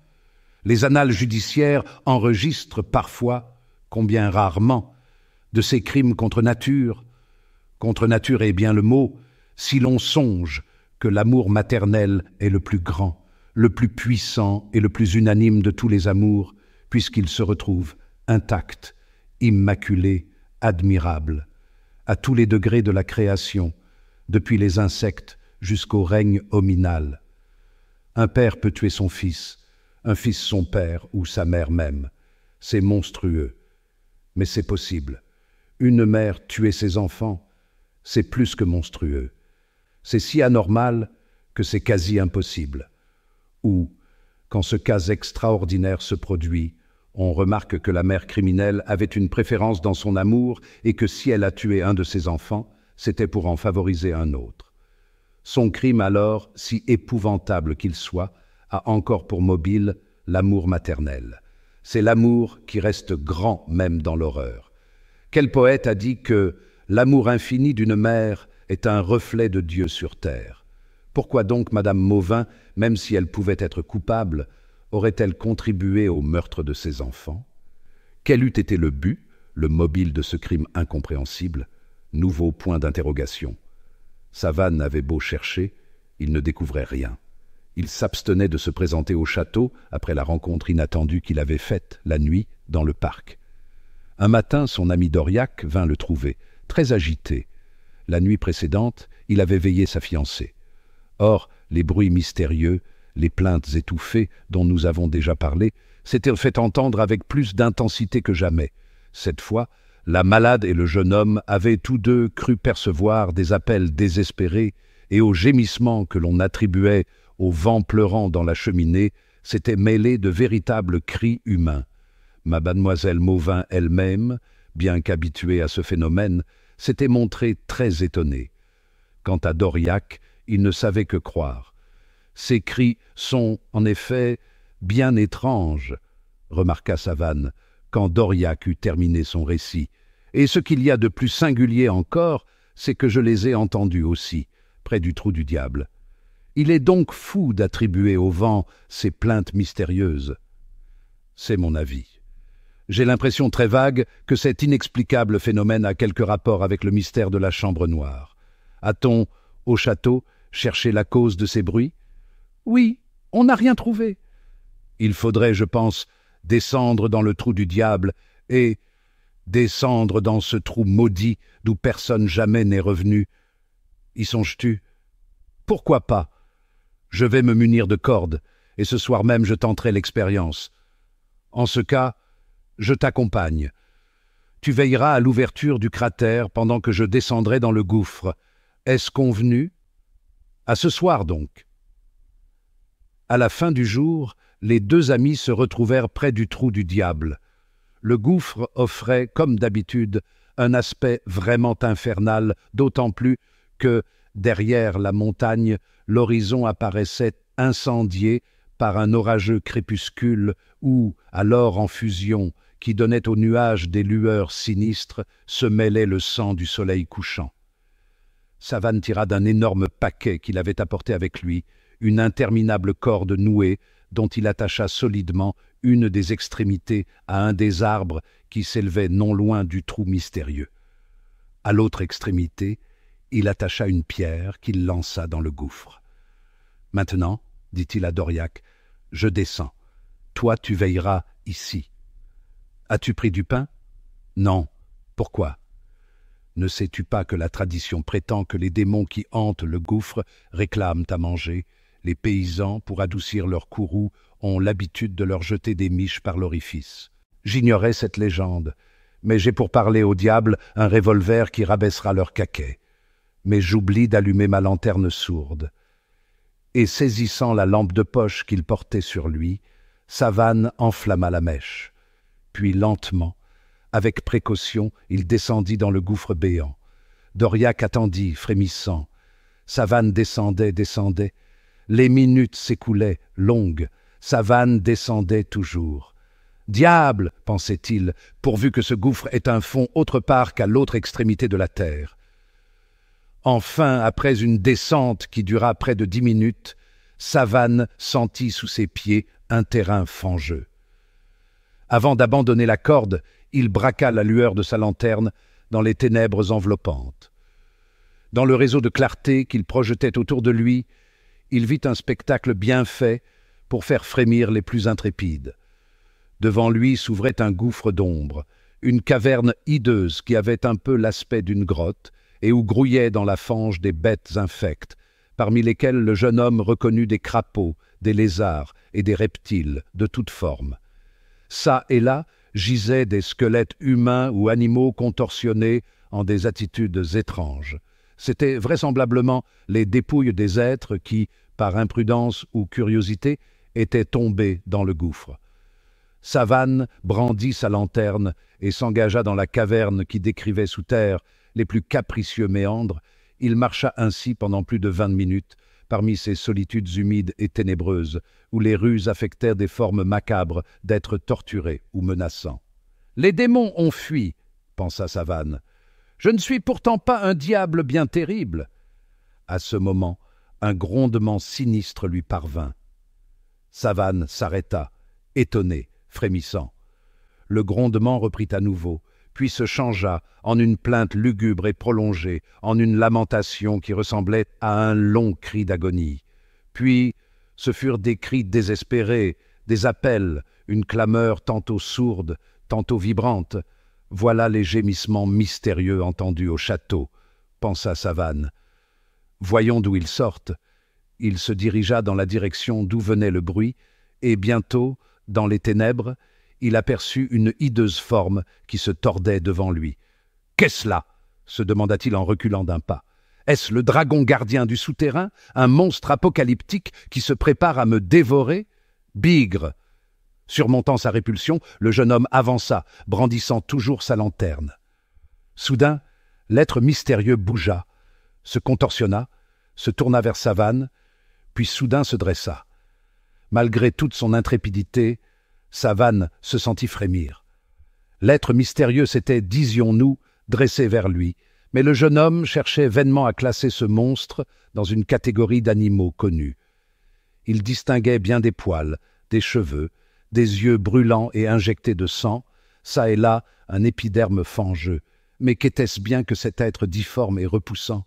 Et soudain la forme vivante qui se dressait devant lui poussa à nouveau des gémissements. « Ouah, ouah, rr, abala, abala, rr !» Parmi ces cris gutturaux, Savane discerna quelques mots humains, comme « Ara, Orecure, misérable, mort, mort ». Maintenant, l'être hideux s'avançait menaçant. Soudain, Savane frissonna de surprise et d'horreur. Dans le visage à demi caché sous une torsade de cheveux mêlés en touffes crépues, il avait reconnu des traits humains. Puis, sous les haillons, il discerna une forme féminine, décharnée, hideuse, dont la peau couverte d'une couche de crasse avait l'aspect d'un épiderme. C'était une femme. Ses yeux hagards, exorbités, sanglants, fixaient, aveuglés, la lumière de la lanterne sourde. « Qui êtes-vous » cria Savane. L'inconnu prononça des paroles incohérentes mêlées à des gémissements atroces. Alors seulement, le jeune homme comprit. Il se trouvait en présence d'une folle qui, sans doute, était séquestrée dans le souterrain depuis tant de temps, déjà que ses yeux ne parvenaient plus à s'accoutumer à la lumière. Une folle. Qui était-elle? Depuis quand était-elle là? Et comment vivait-elle? Sans doute des aliments que les paysans superstitieux jetaient en pâture aux prétendus démons. Savane observa les alentours. Non loin de l'endroit où se trouvait l'inconnu, s'ouvrait un trou d'ombre, un cône béant qui s'élevait dans les hauteurs. Ça et là aussi, des squelettes éparpillés. Plus loin, des caves rectilignes qui avaient l'aspect d'anciennes oubliettes féodales. Et Savane comprit. Étant donné la direction qu'il avait prise et la distance qu'il avait parcourue, il devait se trouver sous les fondations du château de Soré. Il était dans les oubliettes du manoir. Et il s'expliqua comment les lamentations de la folle étaient entendues à la fois du château de Soré et du trou du diable, selon les voyages de la folle dans son royaume souterrain. Que faire, pensa-t-il. Le moyen le plus sage est de retourner sur mes pas et de revenir délivrer la malheureuse enfermée ici je ne sais comment. Il reprit donc le chemin qu'il avait suivi, et il retrouva Doriac qui l'attendait impatiemment.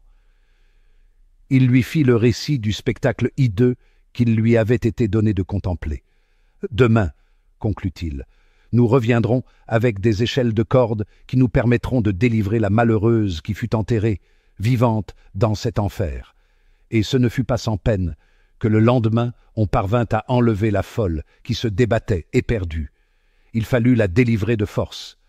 Lorsqu'ils eurent franchi l'orifice du trou du diable, Doriac, Savane et un homme que celui-ci s'était adjoint comme auxiliaire se regardèrent perplexes.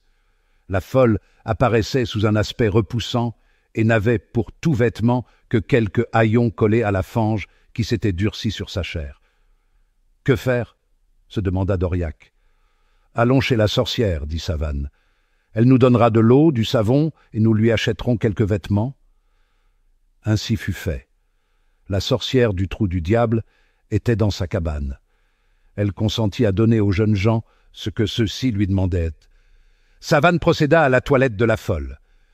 Peu à peu, comme une fée qui métamorphosée en animal horrible reprendrait sa forme admirable, une femme aux traits réguliers, d'une beauté douloureuse, mais exquise, surgissait, eût-on dit, de la folie. « Voyez-la, » dit Savane quand il eut terminé son pénible travail. « Elle est méconnaissable. » À ce moment, La sorcière qui vaquait aux soins du ménage se retourna. Elle aperçut l'inconnu. On la vit blêmir, trembler, puis soudain, reculant comme si une apparition la frappait, elle s'écria « Au ciel, Madame Mauvin, elle, c'est impossible !»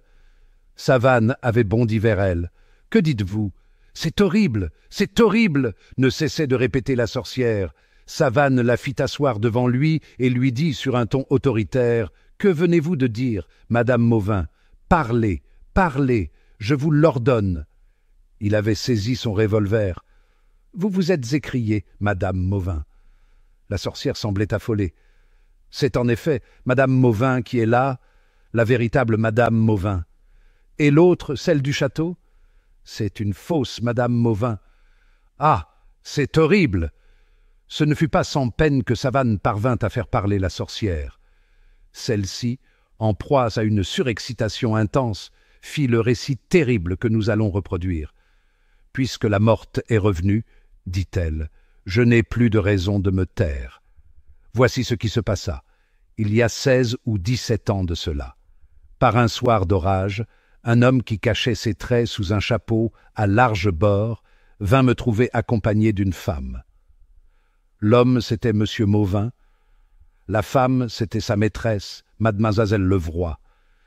Ils me demandèrent de leur préparer un de ces poisons mystérieux qui ne laissent aucune trace. Je refusai d'abord. Ils me menacèrent. Le châtelain, arrivé depuis peu dans la contrée, était puissant. J'eus l'air de céder. Il était aisé de deviner qu'il s'agissait d'un crime. Le lendemain, je fournis à mes clients une boisson qu'ils me payèrent à prix d'or. Au lieu d'un poison, j'avais fourni une liqueur qui donne le sommeil. Je m'étais dit, ainsi ma conscience est tranquille, et la police, au lieu de découvrir une morte, trouvera une femme endormie. Ce qui se passa alors, je ne le sus qu'après.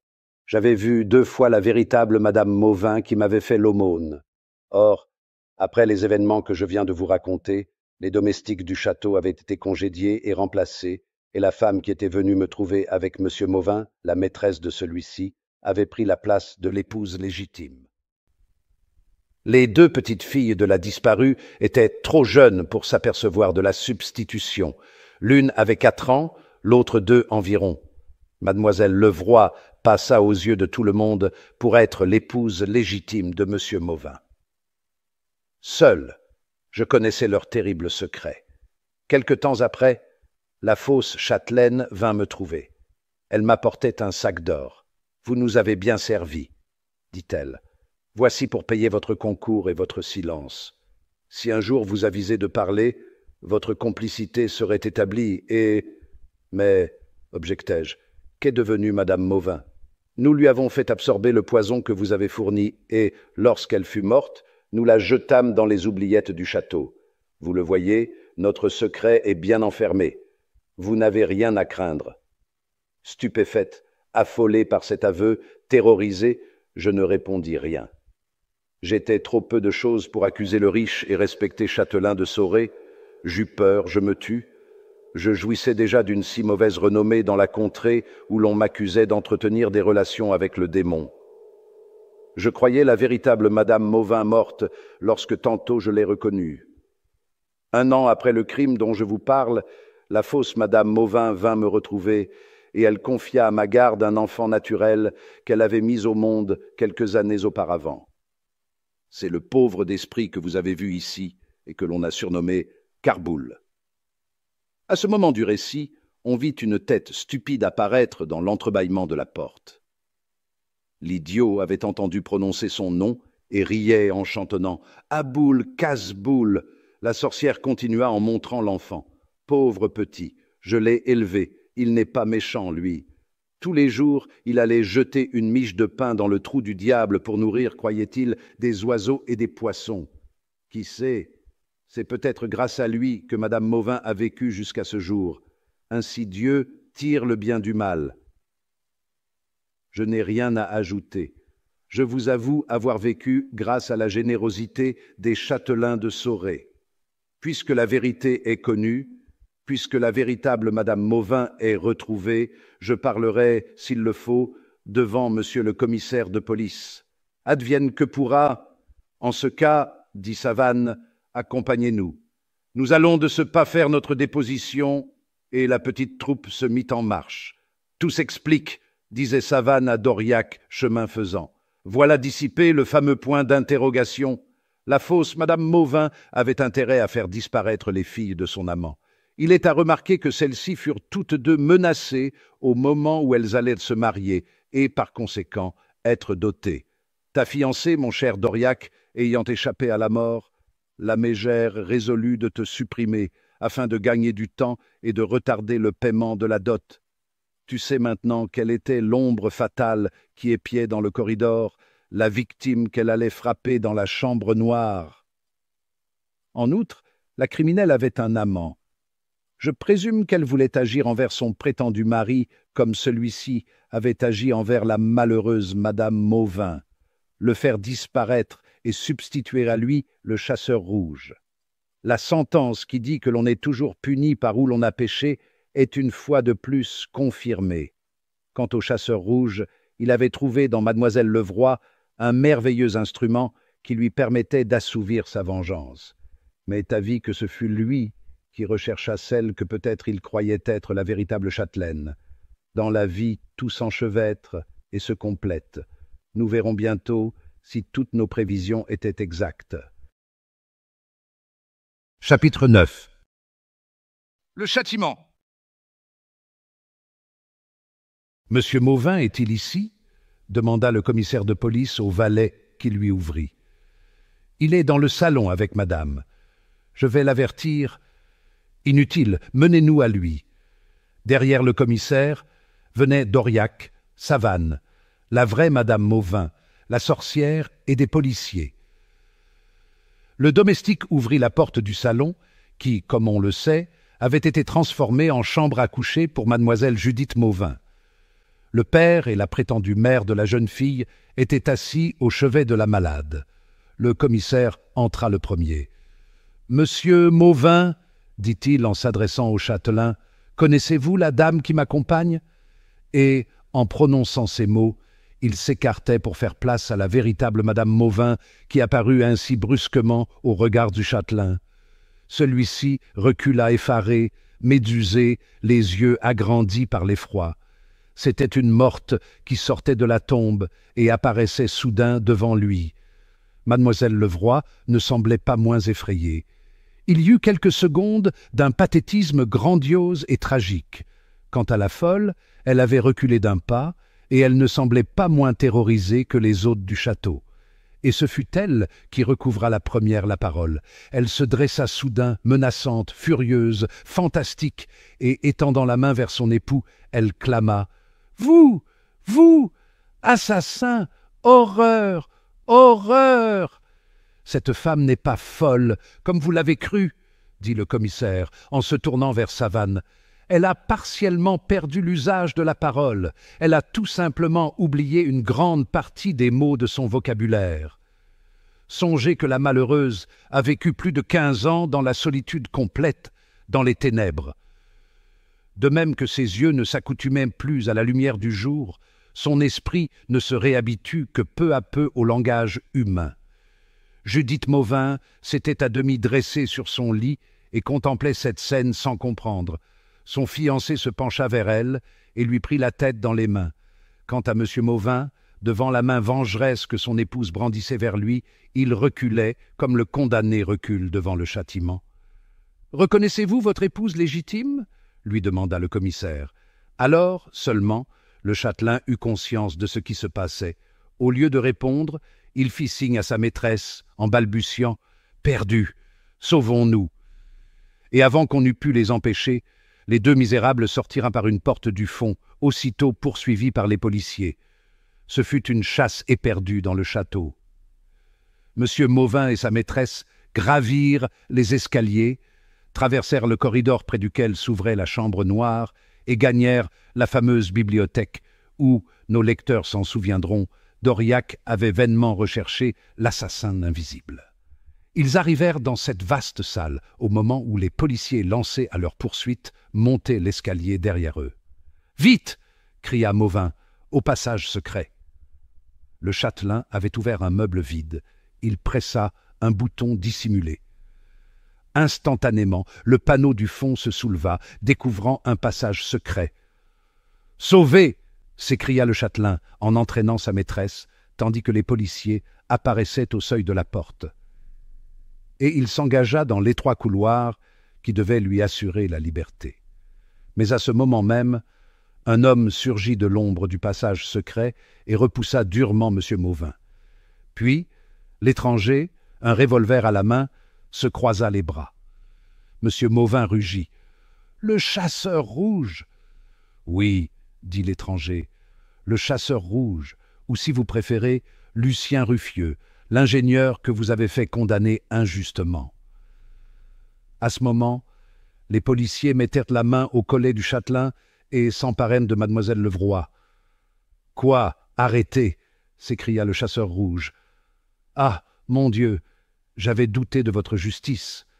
Il y a une providence. Le châtiment est donc accompli. » Un éclair de joie haineuse passa dans sa prunelle, puis brusquement, il se retira, silencieux et tragique. L'ouverture du passage secret se referma sans bruit. Quelques jours après, en présence des preuves et des témoignages accablants qui les accusaient, les deux amants avouèrent leur crime. Mademoiselle Levroy avait été l'ange mauvais qui avait entraîné Mauvin dans un gouffre de honte. C'était elle qui lui avait conseillé de se débarrasser de son associé et de faire accuser un innocent quelconque, employé ou ouvrier de l'usine. Or, la fatalité voulut précisément que, par une étrange coïncidence, cet innocent fût l'homme qu'elle aimait en secret, l'ingénieur Lucien Ruffieux, le directeur de l'usine. Peu après, elle incitait son amant à se défaire de son épouse, et elle l'aidait à jeter dans les oubliettes du château sa malheureuse victime. Ce fut par un prodigue que celle-ci ne fut point tuée dans sa chute. Elle vécut, comme nous l'avons dit, des aliments que jetaient dans le trou du diable les superstitieux paysans, et surtout, ô providentielle coïncidence, Casse-Boule, l'idiot, le fils naturel de sa meurtrière. Mademoiselle Levroy n'éprouvait pour M. Mauvin qu'une affection intéressée. Elle avait revu l'homme qu'elle aimait en secret et qui, après s'être évadé, avait reparu sous la forme du chasseur rouge. Les nuits où elle devait voir son amant, elle endormait M. Mauvin au moyen d'un narcotique. Assoiffé de vengeance, Lucien Ruffieux avait trouvé la complice qu'il cherchait pour frapper son ennemi. D'accord avec lui, mademoiselle Levroy résolut d'abord de supprimer, à l'insu de M. Mauvin, les filles de celui-ci, en frappant mystérieusement et sans laisser de traces. Elle tira profit de la terrible légende du château de Soré et de la triste renommée dont jouissait la fatale chambre noire. C'était elle et son amant qui, au moyen d'une arbalète, lançaient l'arme mortelle qui avait failli tuer Judith Mauvin et son fiancé. Frappant dans l'ombre, mademoiselle Levroy ne pouvait être reconnue. En outre, elle ne laissait aucune trace sur les lieux du crime.